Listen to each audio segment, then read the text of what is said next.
அனைவருக்கும் வணக்கம். இன்றைய தமிழமுதம் பகுதியில் உயிரெழுத்துக்கள்ல முதலாவது எழுத்தான ஆங்கிற எழுத்துல தொடங்குற பழமொழிகள் சிலதை பார்க்க போறோம். இன்னைக்கும் நம்ம கிராமத்துல இருக்கிற சில பாட்டிகளை பார்த்தோம்னா 10 வாக்கியத்துல ஒரு வாக்கியம் பழமொழியா தான் சொல்லுவாங்க. முதலாவதா நீங்க கேட்க போற பழமொழி, 5 3 உண்டானால் அரியா பெண்ணும் கறி சமைக்கும். சமையல்ங்கிறது ஒன்றும் பெரிய விஷயம் இல்லை. 5 3 இருந்தா சமையலே தெரியாத ஒருத்தர் கூட சமைக்கலாம் அப்படின்னு சொல்ற மாதிரி தான் இந்த பழமொழி பயன்படுத்தப்படுது. இந்த பழமொழியில வர்ற 5 3 என்னன்னு பார்க்கலாமா? உப்பு, புளி, காரம், கடுகு, சீரகம். இந்த 5 பொருட்களோட தண்ணீர், தீ, எரிபொருள் இந்த 3 இருந்தா சமையலே தெரியாத ஒரு பொண்ணு கூட சுலபமா கறி சமைக்க முடியும் அப்படின்னு சொல்றது தான் இந்த பழமொழி. ரெண்டாவது பழமொழி, அங்காடிக்காரியை சங்கீதம் பாடச் சொன்னால் வெங்காயம் கருவேப்பிலை என்பாள். அங்காடிக்காரின்னா கடை வச்சிருக்கிற பெண்மணி. அதுவும் இந்த பழமொழியில காய்கறி கடை வச்சிருக்கிற ஒரு பெண்மணியை சொல்றாங்க. அவகிட்ட போய் சங்கீதம் பாடச் சொன்னா வெங்காயம் கருவேப்பிலைன்னு தான் சொல்லுவா அப்படின்னு சொல்றாங்க. அதாவது ஒருத்தருக்கு தெரியாத ஒன்றை போய் கேட்கும்போது அவங்க தனக்கு தெரிஞ்சது தான் சொல்லுவாங்க அப்படின்னு சொல்றதுக்கு தான் இந்த பழமொழியை பயன்படுத்தியிருக்காங்க. மூணாவதா வர்ற பழமொழி மக்களுடைய மன இயல்பு சொல்ற மாதிரி இருக்கு. அண்டை வீட்டு சண்டை கண்ணுக்கு குளிர்ச்சி. அவங்கவங்க வீட்டில் சண்டை வந்தா அது கஷ்டமா இருக்கும். ஆனா அதுவே பக்கத்து வீட்டில் சண்டை வந்தா அது பார்க்கறதுக்கும் கேட்கறதுக்கும் குளிர்ச்சியா இருக்கும் அப்படின்னு சொல்ற மாதிரி மக்களுடைய மன இயல்பை பத்தி சொல்லுது. நாலாவதா, அடைமழை விட்டும் செடி மழை விடவில்லை. இந்த பழமொழியோட நேரடியான பொருள், விடாம பெஞ்சுக்கிட்டு இருந்த மழை விட்டாலும் செடிகள்ல இருந்து தண்ணீர் சொட்டுமே, அது இன்னும் நிக்கல அப்படின்னு தான் சொல்ற மாதிரி இருக்கு. ஆனா இதை எந்த பொருள்ல சொல்லுவாங்கன்னா, நமக்கு பெரிய பெரிய கஷ்டங்கள் வந்து அதை அப்பதான் சமாளிச்சிருப்போம். ஆனாலும் தொடர்ந்து சில சின்ன சின்ன கஷ்டங்களும் வரும். அந்த சமயத்துல தான் இந்த மாதிரி பழமொழியை பயன்படுத்தியிருக்காங்க. அஞ்சாவதா வர்ற பழமொழி, அண்ணனுக்கு பெண் பிறந்தால் அத்தை அசல் நாட்டாள். அண்ணன் தங்க 2 பேர் இருக்காங்க. அதுல அண்ணனுக்கு திருமணமாகி அவனுக்கு பெண் பிறந்துட்டா அத்தை வேற நாட்டுக்காரி ஆயிடுவா. அது எப்படி?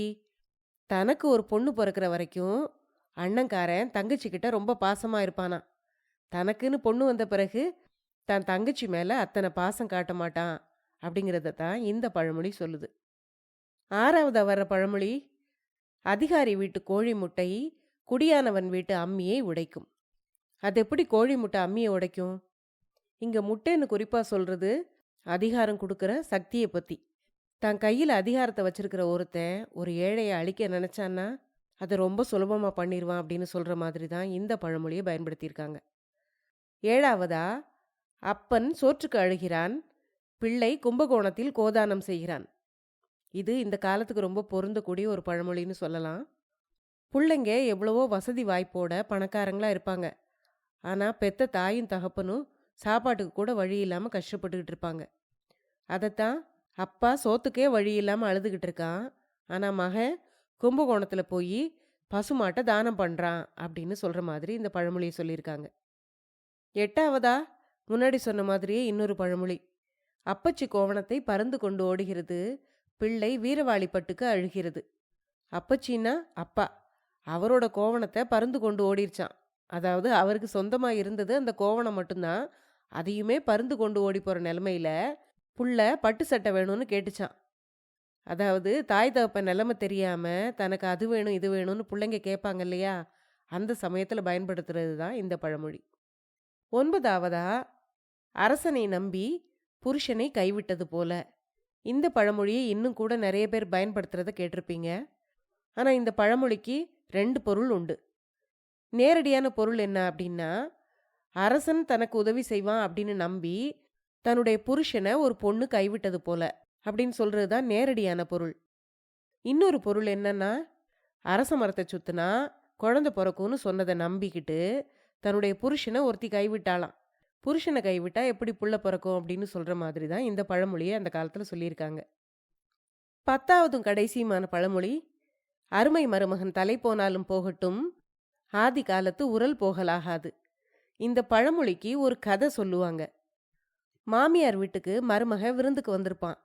விருந்துக்கு வந்த மருமகனுக்கு மாமியார் எள்ளும் வெல்லமும் சேர்த்து இடிச்சு உருண்டை பிடிச்சி கொடுத்துருப்பா. அதை சாப்பிட்டு முடிச்ச பிறகும் அந்த மருமகனுக்கு அந்த தின்பண்டத்தோட ருசி இன்னும் வேணும் வேணும் அப்படின்னு ஆசையாவே இருக்கும். யாரும் கவனிக்காத சமயத்துல அவன் மாமியார் எள்ளுருண்டை இடிச்ச உரல் பக்கம் போய் அதுல ஒட்டி இருந்ததையெல்லாம் எடுத்து சாப்பிட்டுட்டு கடைசியில நாக்கால உரலை நக்குவானாம்.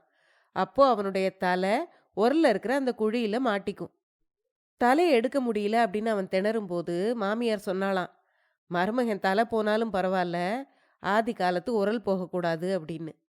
அதே மாதிரி மனுஷங்களை விட சில பொருட்கள் முக்கியம் அப்படின்னு சொல்லுவாங்க இல்லையா, அந்த சமயத்துல இந்த மாதிரி பழமொழியை பயன்படுத்துவாங்க. இன்னைக்கு நீங்க கேட்ட பழமொழிகள்லாம் உங்களுக்கு பிடிச்சிருக்கும்னு நினைக்கிறேன். இந்த பழமொழியில எந்த பழமொழி ரொம்ப உங்களுக்கு பிடிச்சிருந்தது அப்படிங்கிறத மறக்காம கமெண்ட்ல சொல்லுங்க. இன்னும் நிறைய பழமொழிகள் இருக்கு.